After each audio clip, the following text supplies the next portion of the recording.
This experience happened to my roommates and me in our second year of university. The city we attended school in was considered a very safe university town. The most we had heard of happening was drunk morons doing typical drunk moron things. This was also the first time we were all living on our own. First-year residences are lovely, but it's basically an extended summer camp rather than a typical living situation. The 4 girls lived in a lovely townhouse that never had a creepy vibe or weird neighbours in the months we had lived there. The only eerie part was that we were the only people who stayed in the complex every weekend. All of our neighbours either went home or stayed elsewhere until returning Monday for classes. This was something we had yet to give a second thought to, considering that it was pretty standard for a university town, mainly because our complex was only made up of about 4 other townhouses. The complex was surrounded by walking trails and farm fields, which we loved. It was like our quiet spot away from the chaos of college kids. We could see a few farmhouses from our backyard, but other than that, we were pretty secluded. The university was about a 20-minute bus ride away, which was never a big deal for us, mainly because the rent was cheaper here than in places within walking distance of campus. Being 5'6", I was the tallest by a considerable amount. I was also the only one out of the group in a handful of scary situations. Due to this, I was the only one, up to this point, who would lock the doors, windows, and garage before leaving or going to bed. My roommates grew up in small, safe towns, so it was uncommon for them to lock doors back home. They were also incredibly kind and trusting to everyone, never considering hidden bad intentions. The night in question started very typically. We had planned on having a wine and movie night. This was like a weekly tradition for us. We would pick out some stupid movie, get takeout, and get a little buzz after a long week of classes and work. It was early November, so we had been doing this for several months with no issues. By 8:30-ish, we had all settled on the living room couch and started a comedy. With it being November, it was already completely dark outside. Other than our porch light, we could see from the small window at the very top of our door. We were not tall enough to see anything from that window, so we relied entirely on our peephole. It took significant effort for me to convince my roommates to check the peephole before opening the door. We had this talk after one roommate had opened the door for our neighbour's very drunk friend, who threw up all over our main floor. Not long after ordering our takeout, we heard banging on our front door. Jess joked about how the delivery guy must have taken a helicopter to get here this quickly, especially considering the place we ordered from was very close to campus. It was not a typical delivery guy's knock either.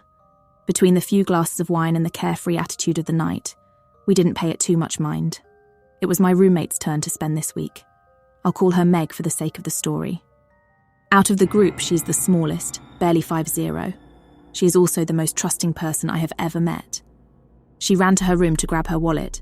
This took at most 30 seconds. During this time, the banging continued and was getting more aggressive. I figured maybe it was cold or he had other shit to do, so we yelled up to get her to hurry. The banging continued to get harder and louder, and I started to feel a bit uneasy. When she came back down, I told her to check the peephole before opening it, as she usually opened it up. She got to the door and looked out the peephole. She could barely reach it on a good day, so when she said she couldn't see anything, my other roommate and I got up to help. My second roommate, I'll call her Jess, is an amusing person.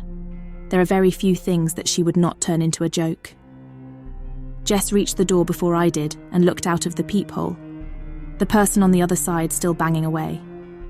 When she turned to look at me, I knew something was wrong. She looked bewildered, a look I'd rarely seen from her as she was very clever. Within a second, she had gone back in for another look.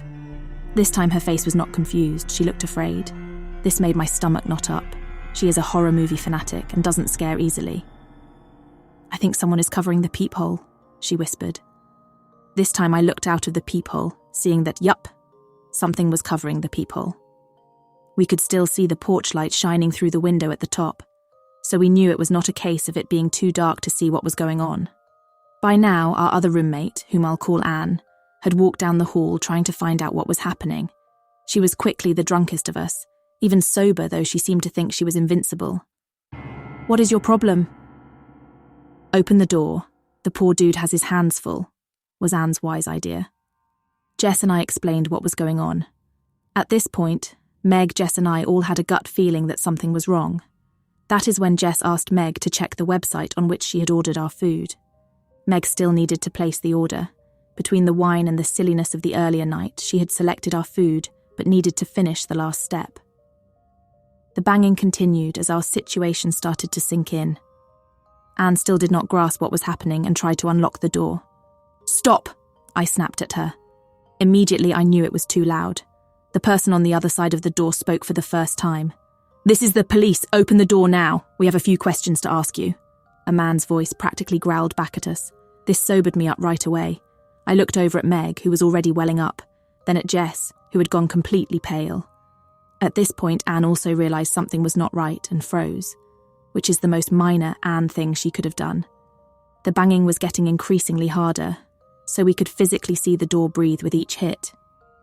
Meg took Anne upstairs, trying to calm each other down and check if there was a police car parked outside and make sure our windows were locked. Though it was hard to do, it was possible to get onto part of our roof that made it possible to get to Anne's window. We heard a window slam, immediately knowing it had been Anne's window. Being a thrill-seeker, Anne had taken out her window screen to sit on the roof. For some reason, this made what was happening very real. "Show me your badge, then we'll open the door," I yelled. Instead of a response, it sounded like the guy started to kick the door. I told Jess to call the police and ask if they had an officer dispatched to our address. Jess was shaking so severely that it was hard for her to dial. Now Meg had come back down the stairs, sharing that there was no police car parked outside. Anne trailed behind her, standing on the stair landing, trying to get a look outside the window at the top of the door. My blood ran cold at that moment, remembering that the man at the door had said "we" and not "I." Jess had just come to the same realization. She sprinted to our back door, a large sliding glass door which she double-checked was locked. Thankfully it had been. She also drew the curtains, trying to minimize the chance of them seeing in. Within a minute, the knocking started at our back door as well. Thank God she closed the curtains, because seeing whoever was doing that still gives me chills.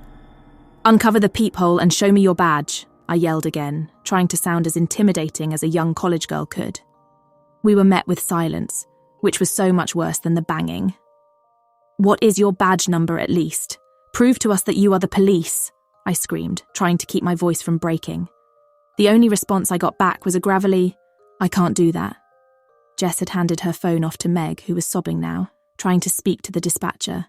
The banging coming from both sides of the house must have been heard by the operator. "Is someone trying to break in?" she asked Meg, obviously unable to understand her. Meg frantically asked if police had been sent to our house. We all knew the answer was no by now. Meg babbled that at least 2 men tried to get us to unlock the door by impersonating a police officer. "Try to stay calm. Stay on the phone with me. Police are going to your address," the operator told Meg. "How long will they be?" Meg asked back. "No more than 10 minutes, she responded. That made Meg cry harder, realizing just how long 10 minutes really is. The door was being hit so hard I worried it would break. Jess ran back toward our back door, making me fear that our kitchen window had been open. Trying to think, I put a chair under the doorknob and sat down, hoping the door would hold. Jess returned to the front door, holding a kitchen knife and a fire extinguisher, which were the only things we had to protect ourselves in case they got in. Anne, now sitting on the landing, flinched with each hit. Anne was farm tough and had no issue dealing with animals 3 times her size. What was happening now, though, was entirely different. We needed something to really deter whoever wanted in. No prods and no backup until the real police show up. Different from what she was used to. She grew up having a family as her neighbours her whole life. If anything were happening, her uncles and grandfather were at her front door in a minute flat. Anne's "I'm invincible" attitude was long gone. She was now as scared as the rest of us, only having some wood and glass keeping these men out. Each hit to the back door made me expect whoever was there to break through the glass. "Open the fucking door," the man yelled at us, not caring if we thought they were police anymore. Then it got quiet again, making me want to throw up. The only thing worse than what was happening was not knowing where the men were. The idea of both men moving to the back door made me absolutely terrified. Smashing through the plate glass would take minimal effort if they wanted to. Instead, the knocking at the back door had ceased entirely. Within seconds of that, the front door started being hit again. Trying to wrap my mind around why they would leave the most effortless entry for a heavy wood, I realised the back door was visible to the main road. Whether they had seen a car or heard us talking to the police, they were smart enough not to be seen by anyone. Jess then said something that I had not thought of. "I don't think they want to rob us. There are so many empty houses. Why would they come to the only house with the lights on?" she hissed. My whole body went cold. I did not have an answer. All I could say was, "Fuck, you're right." Meg clearly felt the same because at this point she was practically hyperventilating. The three of us stayed quiet for a minute, awful scenarios running through our heads. Anne moved back up the last few steps and out of sight of us. The operator, who we had forgotten was on speaker, spoke, practically making me jump out of my skin. She must have felt how terrified we were and tried to calm us down. "The police are 2 minutes away. Their sirens turned off and the lights are on. You should be able to see them very soon. Stay on the phone with me so I can confirm when they are outside for you," she said. The men outside were starting to seem desperate. The sound of glass shattering had me turning to the back door, fully expecting to go into a fence, but the door was still intact. Instead, our porch light, the only light illuminating our dark street, went out, which put 2 and 2 together for me, understanding that they had destroyed the only way we would have been able to identify whoever was on the other side. "Fuck you, little whores," a voice we hadn't heard before. Whoever was at the back door spat. This was worse than the initial speaker. It was full of hate and venom that it scared me more than the banging. He was so calm, intent on whatever his goal was. It didn't feel like how the first man had sounded. Until now, I could have convinced myself that they wanted our valuables. But this voice made me understand that he had wished for us. To this day, I have never heard a voice come close to that level of malice. It sounded like he wanted to inflict serious harm on us. And if he had gained entry, I know he would have. Somehow I wanted the first man to speak again, instead of whichever sick bastard had just said. I looked at Meg. I know how terrified I must have looked. Until now, I may have done a half-decent job of hiding how scared I was. But that voice ruined my ability to stay stone-faced. Meg looked like a scared little girl, and that made me panic. If they got in, there was nothing I would be able to do to stop them. Not for me and not for my friends. We would have been at the mercy of the monster outside. Jess had practically stopped breathing. It was like the oxygen had been sucked out of the air. It was so quiet it sounded like a gunshot when our mailbox opened. Anne ran back down the stairs.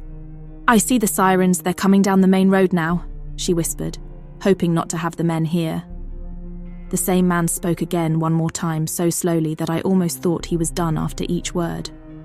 He read a letter to the 4 of us in that same awful, calm voice. Our neighbour must have put it in today. She had planned a potluck for the next week.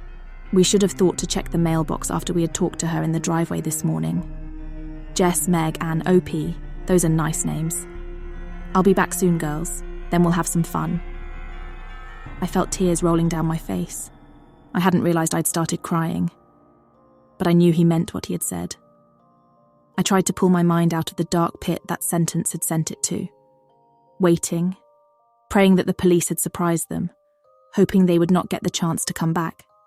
The silence continued. None of us dared to speak, worried we would not hear if they moved to another entry point. Instead, the silence persisted for what felt like a lifetime. The operator was the first to speak again, telling us the police were out front. She told us to stay in the house until the police knocked on the door. The kind woman remained on the phone with us for several more minutes while the police searched the area. Finally, the real police showed their badge to the peephole before even knocking to try not to scare us. The operator told us that we had done well and were in good hands now. We opened the door to be met by 2 kind-looking older police officers who we let in. Glass shards covered our front stoop from our porch light. It looked like it had been ripped from the wall and smashed onto the concrete below. There were several police cars out front of our previously quiet home. The headlights on all of the cars were shining down the street towards the walking trail. We spoke to the officers who took a report from us. They asked us to describe the night's events in detail. They asked us if we had seen them, and we explained how the peephole had been covered and the light had been smashed before moving away from the door. The officers advised us to speak to our landlord about, at the very least, security cameras. The older officer closed the pad he had been writing in and looked up at us. He then spoke a phrase that made me understand how much danger we had been in. "If you were my daughter, I would have wanted the officer to tell her. If you can get out of your lease, do it. They know where you all live, and they also know the response time for us. especially after telling you all that he would be back. After that, they asked if we had heard of a vehicle. That was something I had not considered. We listened to the type of motor when the police were there. Even when Meg and Anne had to look for a police car, they saw no cars on the street. So likely meant they had come from the walking path, which would explain how they left without passing the police on their way back to the main road. The older officer of the two had a look that told me he had an idea of what was happening. He looked sad, which was worse than if he had looked scared. I knew he had seen this situation end far worse in the past. We pushed for an explanation, but were only told that this had been an issue years ago, but we still needed to elaborate past that point. The officers stood up, exchanged a glance that I did not know how to read, and then spoke again. "We will have a cruiser parked in the driveway and a plain car around the back. They will not have a chance to try again." They did not catch the men in the 2 more weeks we lived there. We had a few creepy things, but nothing close to this. The reality was they had not been caught and they could come back any time. After this night, we spoke to our landlady, who was incredible. She owned several properties around the city, and when we explained what had happened, she let us move to an apartment closer to campus. She told us our safety is more important than making a few $100s. She even left the house empty for months to ensure cameras, better locks, and a reinforced back door. Thankfully, they did not return, and we could enjoy our new apartment without worrying. This is still so scary to me because of that voice. Make sure you lock doors and check who's there before opening the door.